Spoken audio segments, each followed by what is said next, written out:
Apa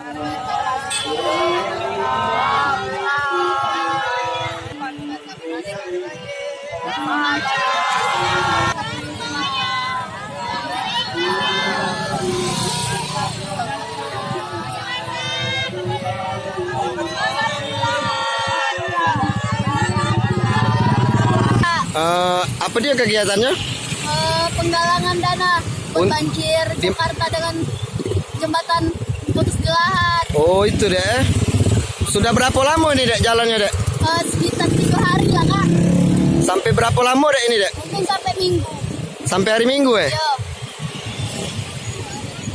Kira-kira apalah harapan adek tuh untuk para korban? Semoga semua korbannya